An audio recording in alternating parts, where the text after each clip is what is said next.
according to this, we're all doomed. I'm not that good at After Effects, so this is kind of like the best you get. Roll the intro.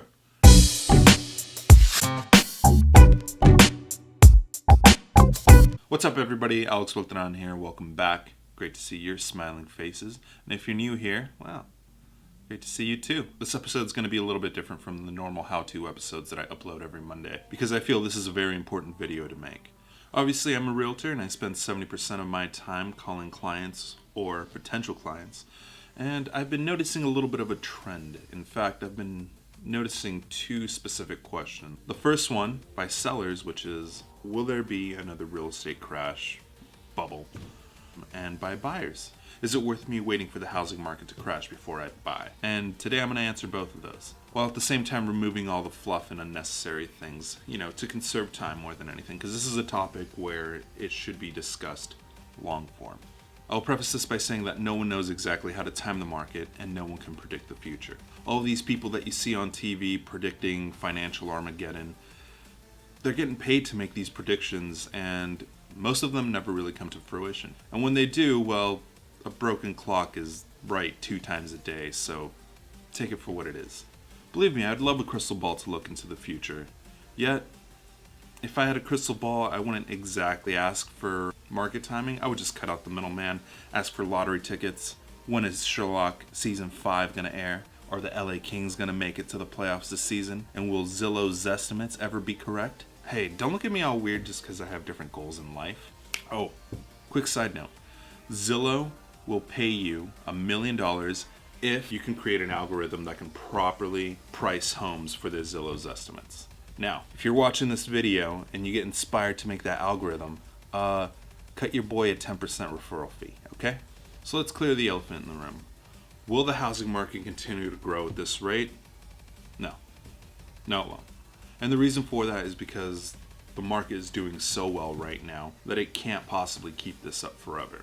That's simply how the economy works. And the economy will always go up like it has always done since the beginning of time. Then it'll have its little rocky path, but it will always keep its upward trend. It probably won't grow as quickly, or, no crystal ball, it could probably grow even faster, but the overall trend of the market is up. Yes, there will be market corrections, slowdowns, recessions throughout the way, but we'll pull through. I think that as millennials, we see the upside to the downside. We were around when we saw a lot of wealth being created from a recession. I mean, it's what guys like Tony Robbins, Gary Vaynerchuk, Warren Buffett were preaching. Buy an appreciated asset at a heavily discounted price. How many times have you driven past a house and thought to yourself, if I knew back then what I know now, I would have jumped on top of that house and I would have made a pretty hefty profit. This is kind of why you don't stay on the sidelines. It's healthy to look at the market and think, man, at any point this could fail. So it's not wrong when someone says keep liquid cash around, like all these YouTube business gurus or business TV shows are telling you to do. There's nothing wrong with that. It's actually called having a balanced portfolio. And in a balanced portfolio, you're going to want your liquid cash, you're going to want investments, you're going to want your daily spending, rainy day funds, whatever the case may be. I know that there's more to it when it comes to having a balanced portfolio, but I'm keeping it pretty general right now. So to answer the question, will there be another housing crisis, bubble? Prices are not going to crash. That's not happening. Slowdown coming? Yes. Housing crisis? No, absolutely not. Now I know what you're saying, Alex. Subprime mortgages are on the rise. Or interest rates are on the rise. People pulling equity from their homes on the rise. And to that I answer yes, yes, and yes. Let's get past the surface level negative clickbaity headlines. When it comes to more relaxed financing, yes, there are banks that are advertising easy finance. But they advertise what is possible for a person with $1 million, a perfect credit score, and they're still looking for some weird reason at a $100,000 house. Now, of course the bank can do anything that they want for them, but for the general public, that's really not the case. Think of it as clickbait for banking. Marketing is really what it is. They want to attract you to their banking system, and then they can sell you other programs. Most people are using conventional loans or FHA loans. People are preferring conventional loans because they don't have to pay a PMI. Check out my video on how to buy a house in 2019 that goes a little more into detail about that. And now on to interest rates. Fun fact about interest rates, right before the housing crash in 2007 and 2008, Interest rates went down. A lot of people forget that. Hell, even I forgot that. And the only reason I remembered is because I was doing research for this particular video. Yes, interest rates have risen a bit, and you can't get the same interest rate that your annoying brother-in-law keeps bragging about. The small rise in interest rate did mess with buyer psychology. But do you really think interest rates are going to drop again? Not likely. Besides, the interest rates have been at a historic low. In comparison to your grandparents and your parents, borrowing money is relatively free in comparison to their 12% interest rates that they would get in their homes back in the 70s. People are starting to tap into their equity. Hell yes, they are. 70% of homeowners have more than 50% of equity in their homes right now. The difference is that they are pulling money to create businesses rather than what they were doing pre-housing crisis to buy toys, motorcycles, doom buggies, you name it.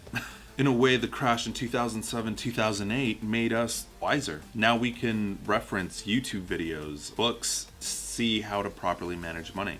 Collectively as millennials, I think that we are making money work for us instead of us work for money, which is a good thing. Should I wait for the housing market to fall? I think I already answered this question in the previous statement. Buy a house, don't go over budget, plan for a rainy day, and you should be fine. It's a very simple answer to a very simple question.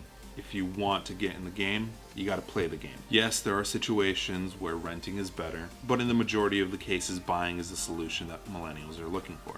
Another fun fact, did you know that as millennials, our priorities are retirement, buying a home, and marriage, in that order? Generations before us had it the other way around. They would get married, buy a home, then plan for retirement. There's nothing wrong with either.